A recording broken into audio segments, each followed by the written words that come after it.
नमस्कार दोस्तों, 11 जनवरी के डेली न्यूज एनालिसिस में आपका स्वागत है। कौन कौन सी न्यूज है? तो पीएम की सिक्योरिटी को लेकर सुप्रीम कोर्ट एक सिक्योरिटी पैनल कंस्टिट्यूट कर रहा है और केंद्र की सरकार और राज्य की सरकार की पैरेलल इंक्वायरी नहीं चल पाएगी।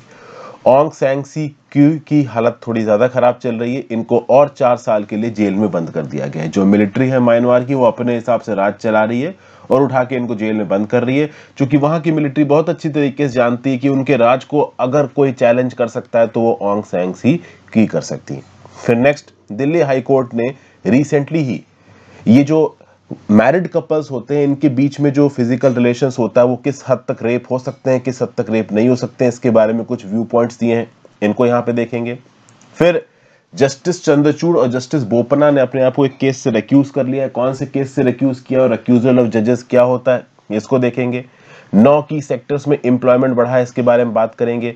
एनसीएपी की रिपोर्ट के हिसाब से Ghaziabad is the most polluted, इस पर्टिकुलर न्यूज के बारे में बात करेंगे। और गोल्डन ग्लोब्स अवार्ड 2022 ये क्यों कंट्रोवर्सी में रहे हैं और रिसेंटली अवार्ड दिए किसको गए हैं, इसके बारे में बात करेंगे। तो कुल मिला के इतनी 6-7 जो भी 8 न्यूज़ हैं वो मैं डिस्कस करने वाला हूँ। आगे बढ़ने से पहले वीडियो पे लाइक का बटन दोस्तों, अगर अब तक आपने चैनल को शेयर और सब्सक्राइब नहीं किया कर दीजिए। हो सके तो ज्वाइन बटन दबा के हेल्प करें। आपके ज्वाइन बटन दबाने से खासा मदद मिलती है, तो please click the join button if possible. Instagram पर फॉलो कर लीजिए, टेलीग्राम ग्रुप ज्वाइन कर लीजिए। दोनों ही चीजों का लिंक नीचे डिस्क्रिप्शन बॉक्स में दे रखा है। आपके पास अगर कोई एडिशनल इन्फो है तो डेफिनेटली यहाँ पे शेयर करें बाकी लोगों की जानकारी के लिए नीचे कमेंट बॉक्स में। तो भैया, Supreme Court panel to probe PM Modi security breach. देखिए, पीएम मोदी सिक्योरिटी ब्रीच के बारे में काफी बातें हम लोग ज्यादा कर चुके हैं, ठीक है ना। तो अभी के लिए एक कमेटी बनाई जाएगी जिसको हेड करेंगे रिटायर्ड सुप्रीम कोर्ट जज, जो कि एक टाइम बाउंड और इंडिपेंडेंट इंक्वायरी करेगा उन सर्कमस्टांसेस को पता करने के लिए जिस रिस्पेक्ट में पीएम की सिक्योरिटी में एक ब्रीच आया था और उनका कॉन्वॉय पंजाब के एक फ्लाईओवर पे 20 मिनट तक स्टक रहा। और इसके लिए अगर आप देखोगे तो पंजाब गवर्नमेंट द्वारा और केंद्र की सरकार के द्वारा जो पैरेलल इंक्वायरी कंस्टिट्यूट की गई, इसको कुछ समय के लिए, मतलब कुछ समय के लिए क्या, उनको रोक दिया गया। उसके साथ साथ अगर आप देखो तो सिक्योरिटी अरेंजमेंट्स को आप कह लो एग्जामिन करने के लिए जो भी रिकॉर्ड्स वगैरह थे राज्य की सरकार के पास, उन रिकॉर्ड्स को registrar general of Punjab and Haryana high court ने सीज कर लिया है at the orders of supreme court. और सुप्रीम कोर्ट की इस इंक्वायरी में जो डीजीपी है चंडीगढ़ के और जो इंस्पेक्टर जनरल है नेशनल इन्वेस्टिगेशन एजेंसी के, ये भी पार्टिसिपेट करेंगे। ऊपर से आप कहो लो कि जो रजिस्ट्रार जनरल हैं जिन्होंने रिकॉर्ड सीज किए हैं सिक्योरिटी अरेंजमेंट्स के, वो भी इस पर्टिकुलर इंक्वायरी में पार्टिसिपेट करेंगे। पंजाब की राज्य सरकार ने बोला है कि भाई एडिशनल डीजीपी सिक्योरिटी को भी आप इस कमेटी का पार्ट बना लो। आप सजेस्ट किया है यहाँ पे पंजाब की राज्य सरकार ने। सुप्रीम कोर्ट मानती है नहीं मानती है वो एक अलग बात है। इस बीच में केंद्र की सरकार द्वारा ऑलरेडी कुछ स्टेप्स लिए जा चुके हैं। जैसे केंद्र की सरकार बहुत सारे ऑफिसर्स को show cause notice already issue कर चुकी है। बहुत सारे ऑफिसर्स के अगेंस्ट डिसिप्लिनरी एक्शंस इनिशिएट कर चुकी है। क्यों? क्योंकि पीएम के कॉन्वॉय में सिक्योरिटी लैप्स हुआ है, ठीक है भाई। और इन शो कॉज नोटिस में केंद्र की सरकार ने पंजाब के पुलिस ऑफिसर्स को भी प्राइमा फेसी गिल्टी बताया है, ठीक है। तो कुल मिला के ओवरऑल अगर आप देखो तो अब तक केंद्र सरकार ने जो भी शो कॉज नोटिस इश्यू किए हैं उसमें से बहुत सारे ऑफिसर्स को गिल्टी बताया जा चुका है।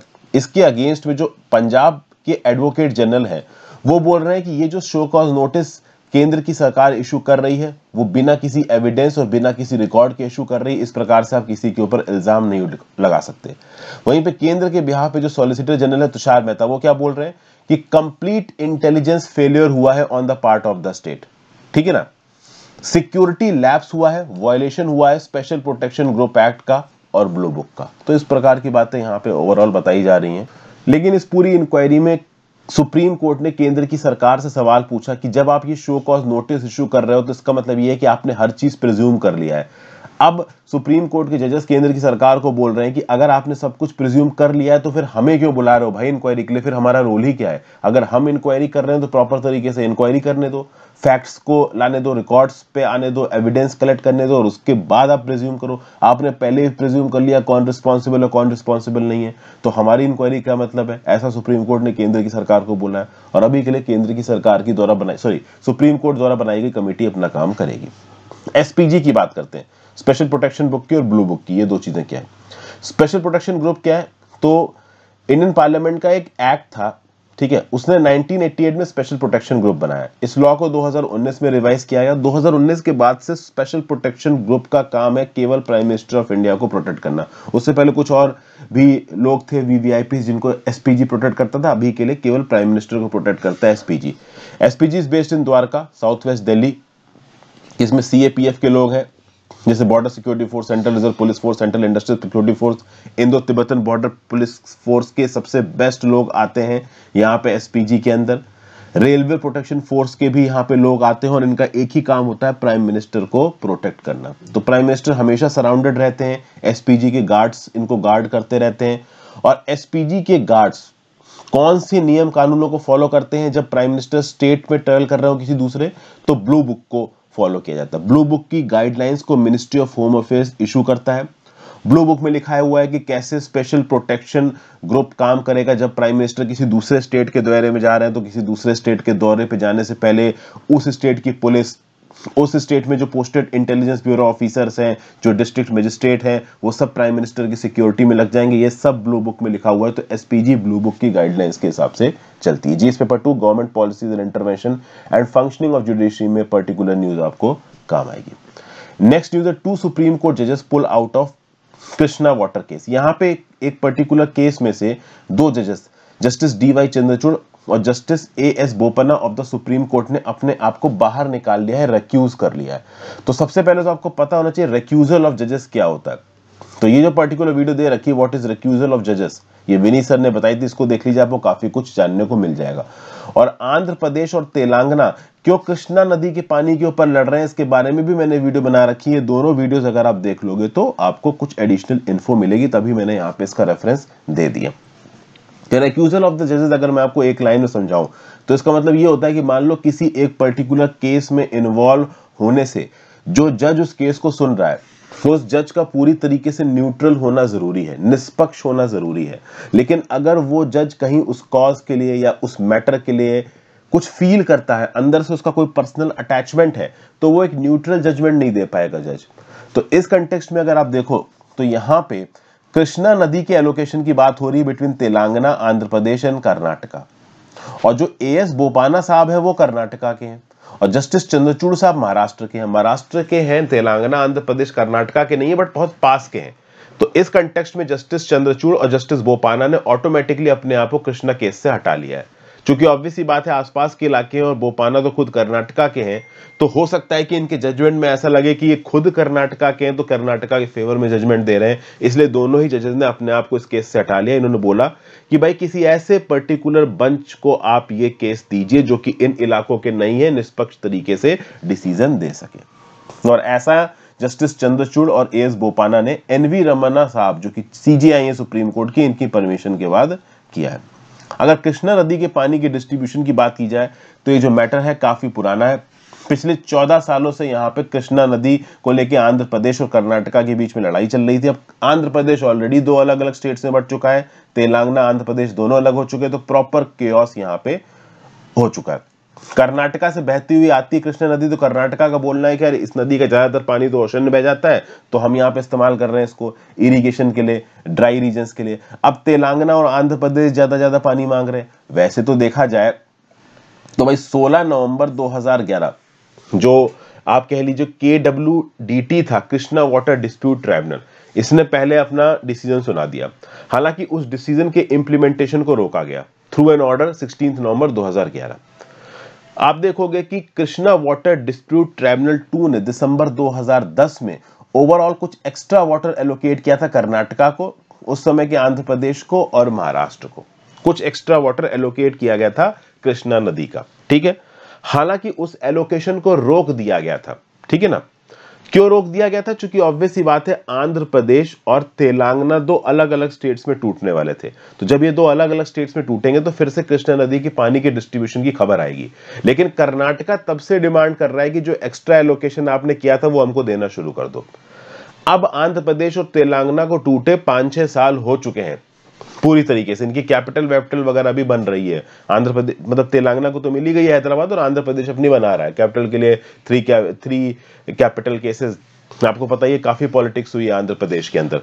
तो इस कंटेक्स्ट में अगर आप देखो तो कर्नाटका का ये बोलना है कि भैया थाउजेंड्स ऑफ करोड़ के डैम और इरिगेशन जो प्रोजेक्ट हैं हमारे वो बंद पड़े हुए हैं, क्योंकि 2011 में जो KWDT ने एक्स्ट्रा पानी के एलोकेशन का ऑर्डर दिया था उसको आज तक इंप्लीमेंट नहीं किया गया है।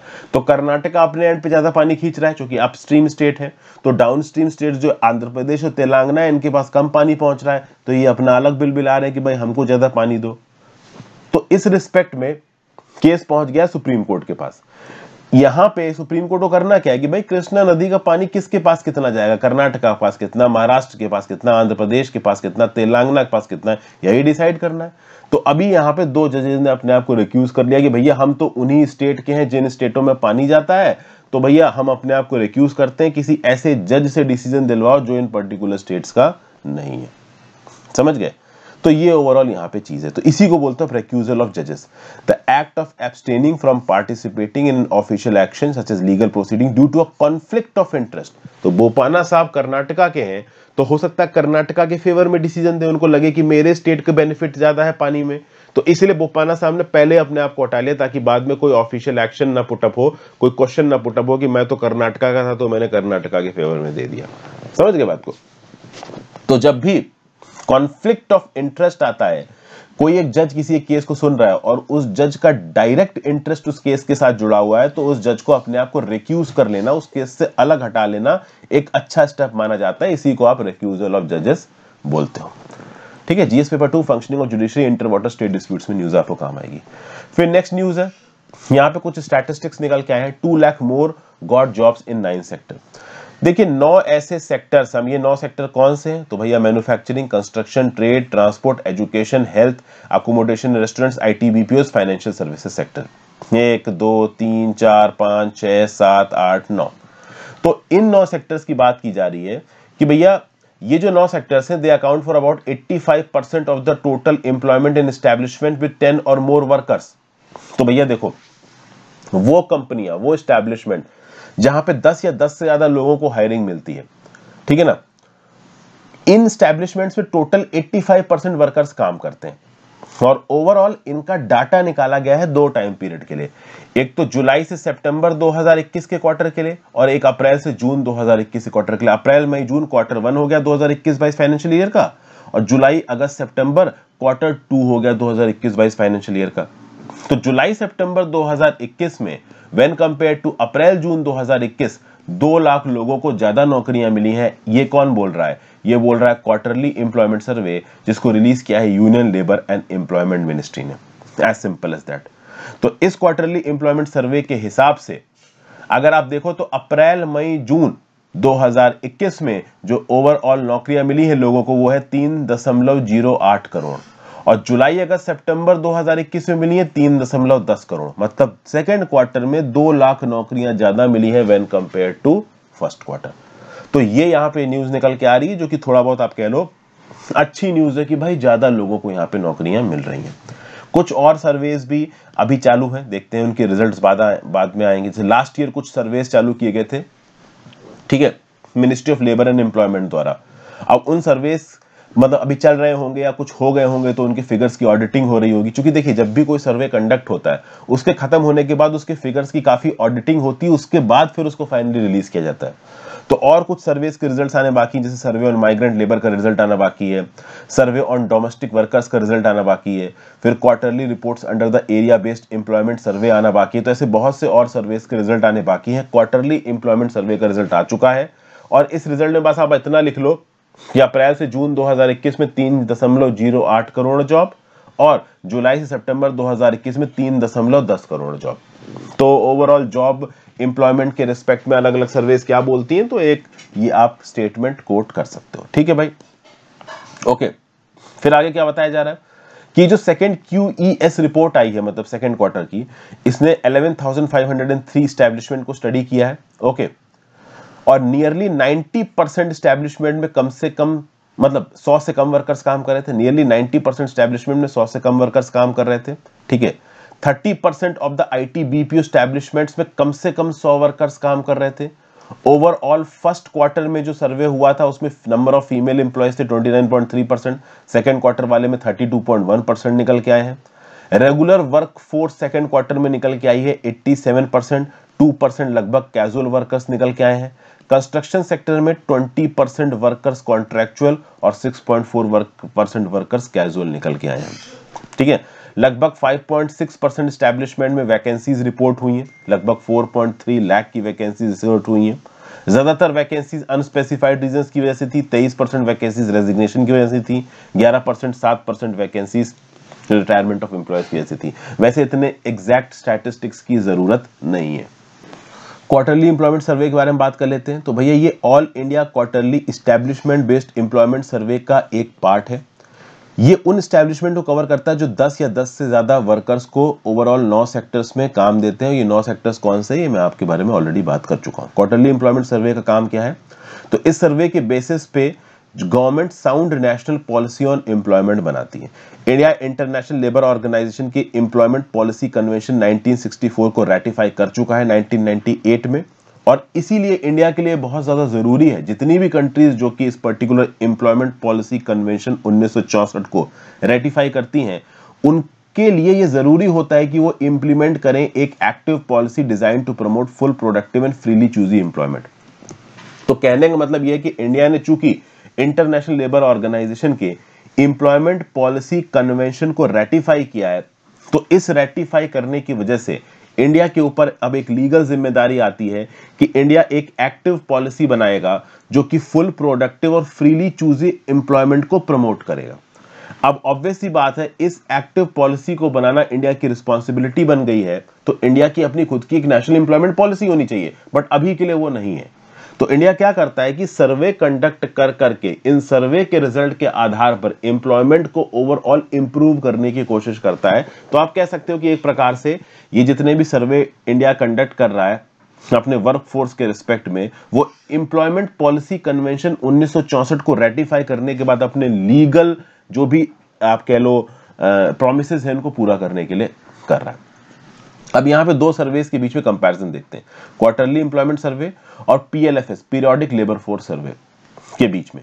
देखिए, क्वार्टरली एम्प्लॉयमेंट सर्वे डिमांड साइड पिक्चर देता है और periodic labour force survey supply side picture देता है। अब आप बोलोगे सर लेबर मार्केट में डिमांड साइड और सप्लाई साइड का क्या मतलब है? सिंपल मतलब है, जो लोग नौकरी दे रहे हैं वो कहां पे आएंगे? डिमांड साइड में आएंगे, ठीक है ना। और जो लोग नौकरी ढूंढ रहे हैं वो कहां आएंगे? सप्लाई साइड में आएंगे।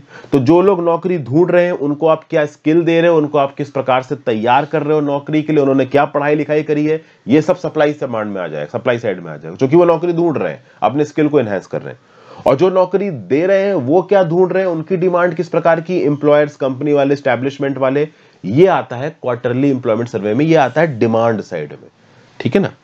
तो ये है फर्क क्वार्टरली एम्प्लॉयमेंट सर्वे और पीरियोडिक लेबर फोर्स सर्वे के बीच में। तो कल की डेट में हो सकता है किसी यूपीएससी के एमसीक्यू में आपसे पूछ दिया जाए कि quarterly employment survey displays the picture on the demand side of employment. तो इस पे कंफ्यूज मत हो जाना। डिमांड साइड मतलब कि वो सर्वेस जो कि ओवरऑल एम्प्लॉयर्स को क्या चाहिए, ठीक है, जो नौकरी दे रहे हैं लोग उनको क्या चाहिए, इसको डिस्प्ले करता है, तो उसको डिमांड साइड बोलते हैं।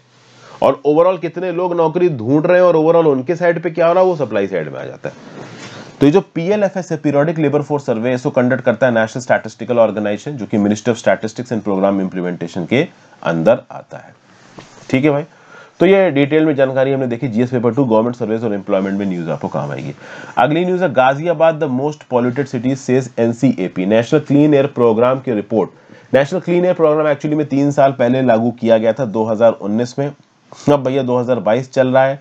प्लान तो इसका यह था कि 2024 तक जो पर्टिकुलेट मैटर लेवल्स हैं 132 सबसे गंदी सिटीज में, उनको 20 से 30% कम करो, चाहे वो PM10 हो चाहे वो PM2.5 हो। लेकिन अब तक ये बताया गया कि दिल्ली और ज्यादातर नॉन अटेनमेंट सिटी क्या होती हैं, जो मिनिमम पैरामीटर्स होते हैं साफ हवा के, ठीक है, उनको भी जो फुलफिल नहीं करता उनको नॉन अटेनमेंट सिटी बोला जाता है। मतलब ये बहुत ज्यादा पॉल्यूटेड है। तो जो 132 नॉन अटेनमेंट सिटीज थी इंडिया के अंदर, ज्यादातर अभी नॉन अटेनमेंट कैटेगरी में ही है, उन्होंने कोई सिग्निफिकेंट इंप्रूवमेंट नहीं किया है। एक एनालिसिस की गई है रिसेंटली एनसीएपी ट्रैकर के द्वारा, जो कि एक जॉइंट प्रोडक्ट है by news portal, carbon copy and Maharashtra based startup Respirer living services. तो ये क्या करते हैं, ये इंडिया की प्रोग्रेस को ट्रैक करते हैं in achieving the clean air target setup under NCAP. National clean air programme के अंदर इंडिया ने जो भी अपने शहरों को साफ करने के लिए टारगेट्स बनाए हैं, वो टारगेट पूरे हो रहे हैं या नहीं हो रहे हैं, इसको एनसीएपी ट्रैकर ट्रैक करता है। और इस ट्रैकर ने बोला है कि गाजियाबाद इन उत्तर प्रदेश सबसे पॉल्यूटेड सिटी है इंडिया की। ओके, दिल्ली सेकंड नंबर पे सबसे पॉल्यूटेड में आती है, हाईएस्ट पीएम लेवल आप कह लीजिए 2.5 लेवल है दिल्ली के, और पीएम 10 में दिल्ली चौथे नंबर पे सबसे ऊपर है। अगर आप गाजियाबाद की बात करो तो गाजियाबाद का एनुअल पीएम 2.5 लेवल पिछले 3 सालों में लगातार 100 के ऊपर रहा है। बस एक साल ऐसा रहा है 2020 जब लखनऊ का पीएम 2.5 लेवल 116 पे पहुंच गया था, गाजियाबाद को पार किया था, नहीं तो गाजियाबाद कंसिस्टेंटली ऊपर है। और सिटी जैसे नोएडा, दिल्ली, मुरादाबाद, जयपुर, ये अपने पीएम 2.5 लेवल को बिल्कुल भी स्टेबलाइज नहीं कर पाए हैं। एक सिटी यहाँ पे है वाराणसी, जिसका पीएम 2.5 लेवल काफी गिरा है। ओके, 37 नंबर पे आ गया है ये। 2019 में सब 5वें नंबर पे सबसे ज्यादा पीएम 2.5 था वाराणसी में, अब 37 नंबर पे, मतलब कहीं ना कहीं वाराणसी ने अपने आप को इंप्रूव किया है पीएम 2.5 लेवल्स में। ओके, तो यही सब बातें यहां पे बताई जा रही। फिर देखा जाए तो हुबली वेस्ट बंगाल ने अपना जो पीएम को रिडक्शन टारगेट उसको 20% मीट किया है। ठीक है, पीएम 2.5 हुबली में 42% गिरा है, पीएम 10 हुबली में 40% गिरा है। सिमिलरली तालचेर ओडिशा में पीएम 2.5 का रिडक्शन हुआ है 20% का, और पीएम 10 का रिडक्शन हुआ है 53% का। अहमदाबाद ने 26% रिडक्शन किया है पीएम 10 लेवल में। नवी मुंबई का जो पीएम 2.5 लेवल है वो 39 माइक्रोग्राम पर मीटर क्यूब से 53 माइक्रोग्राम पर मीटर क्यूब पहुंच गया है, और पीएम 10 लेवल 96 माइक्रोग्राम पर मीटर क्यूब से 122 माइक्रोग्राम पर मीटर क्यूब पहुंच चुका है। तो ज्यादातर सिटीज में हम ये देख पा रहे हैं कि जो नॉन अटेनमेंट लेवल है वो अभी भी है, मतलब बहुत सिग्निफिकेंट इंप्रूवमेंट पीएम 2.5 और पीएम 10 लेवल्स में देखने को नहीं मिला है।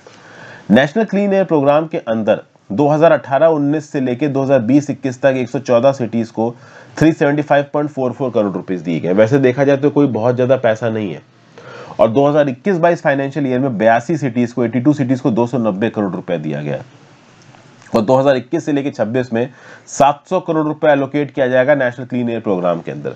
प्रॉब्लम यहां पे यह है कि बहुत सारे स्टेट्स में जितना पैसा एलोकेट किया गया है ज्यादातर पैसा इस्तेमाल ही नहीं हुआ है। फॉर एग्जाम्पल, उत्तर प्रदेश को जो 60 करोड़ रुपीस एलोकेट किए गए थे उसमें से उसने केवल 16% ही इस्तेमाल किए। महाराष्ट्र को जो 51 करोड़ रुपीस एलोकेट किए गए थे उसमें से महाराष्ट्र ने सिर्फ 8% पैसा ही इस्तेमाल किया यहाँ पे। और आप देखो तो महाराष्ट्र में मुंबई, नवी मुंबई, नासिक, इन तीनों ही जगह का पॉल्यूशन 2019 से लेकर 2021 के बीच में कंसिस्टेंटली बढ़ रहा है, जबकि इनके पॉल्यूशन को इफेक्टिवली टैकल करने की जरूरत थी क्योंकि यहाँ पे पॉपुलेशन डेंसिटी बहुत ज्यादा है। तो इन पैरामीटर्स के आधार पर हम सेफली ये कह सकते हैं कि नेशनल क्लीन एयर प्रोग्राम यहाँ पे फेल होता नजर आ रहा है।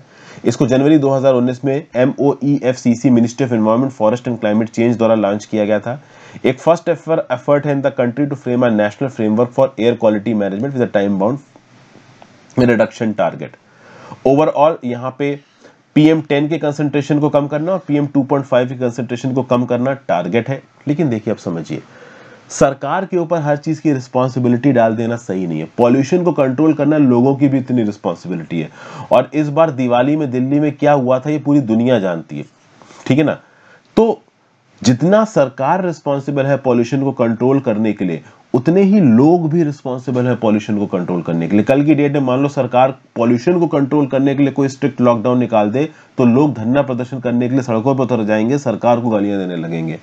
तो ओवरऑल सरकार के साथ साथ ये लोगों की भी इक्वल रिस्पॉन्सिबिलिटी है कि पॉल्यूशन को कंट्रोल करने में अपना इंटरेस्ट दिखाएं, तभी नेशनल क्लीन एयर प्रोग्राम जैसी चीजें सक्सेसफुल हो सकती हैं।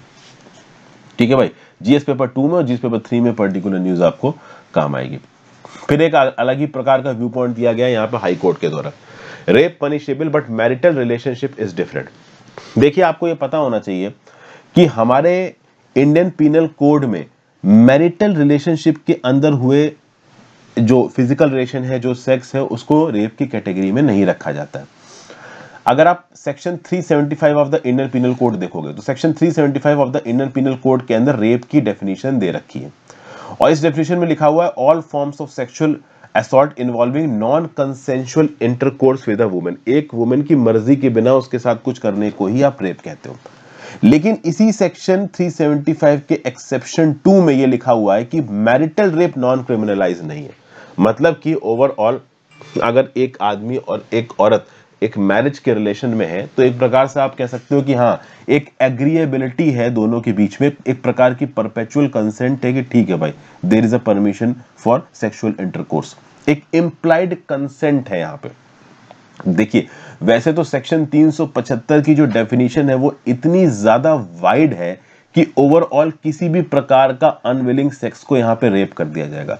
लेकिन दिल्ली हाई कोर्ट के जज ने, जस्टिस शंकर साहब ने यहां पे क्या बोला कि यहां पे समझने वाली बात है, जब भी कोई एक पार्टी दूसरी पार्टी से मैरिज करती है, एक लड़का एक लड़की से, एक लड़की एक लड़के से मैरिज करती है, तो उस केस में जब तक उन दोनों की मैरिज है, कहीं ना कहीं मैरिज के समय पे उन्होंने एक दूसरे को एश्योरेंस दिया है कि हाँ भाई ठीक है ना, there will be consensual physical relations. तो उस केस में ऐसे फिजिकल रिलेशंस को अगर आप रेप की कैटेगरी में डाल दोगे तो वो सही नहीं होगा। यहाँ पे जो जस्टिस शंकर साहब हैं वो ये कह रहे हैं कि मैं अभी कोई फाइनल वर्डिक्ट नहीं दे रहा हूं, अभी इसके ऊपर काफी और बहस होगी, बट आउटराइट क्रिमिनलाइज कर देना मैरिटल रेप को ये सही नहीं है, ऐसे कुछ हिंट दिए हैं यहाँ पे हाई कोर्ट ने।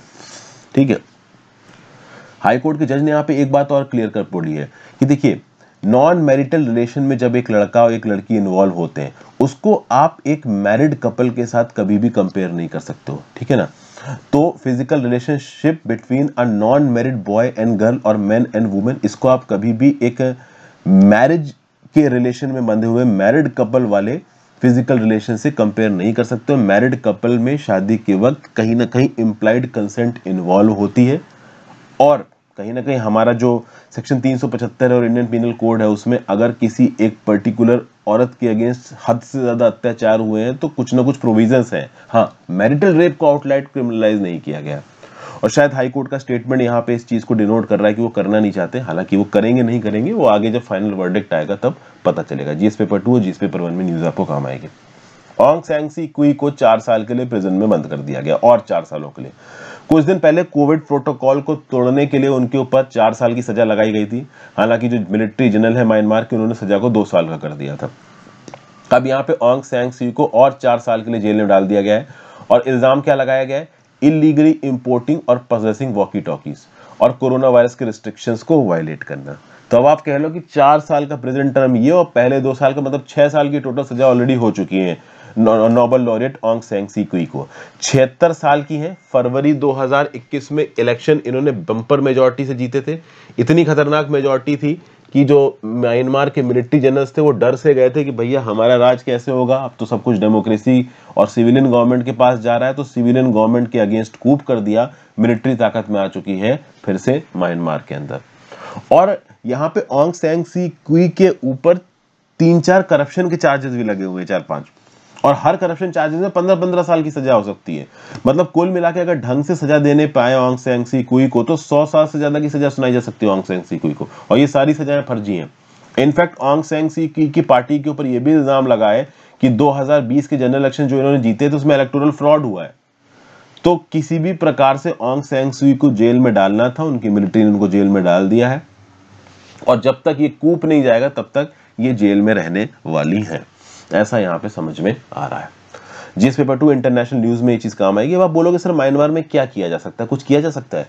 देखिए, म्यांमार में जो हो सकता है वो कर सकते हैं म्यांमार के लोग। ठीक है, म्यांमार इस समय एक ऑटोक्रेसी के अंदर है, और ऑटोक्रेसी को हटाना केवल ऑंग सैंग सू की के बस की बात नहीं है, म्यांमार के लोग ही हटा सकते हैं। ठीक है ना, और कोई नहीं हटा सकता, ना अमेरिका, ना चाइना, ना इंडिया, कोई कुछ नहीं कर सकता। जो यहाँ पे करना है वो म्यांमार के लोगों को करना है। जीएस पेपर 2 इंटरनेशनल न्यूज में ये चीज आपको काम आएगी। Next, golden globes 2022। तो जेन चैंपियन की पावर ऑफ द डॉग और स्टीवन स्पीलबर्ग की वेस्ट साइड स्टोरी, इनको टॉप फिल्म प्राइजेस मिले हैं गोल्डन ग्लोब्स में।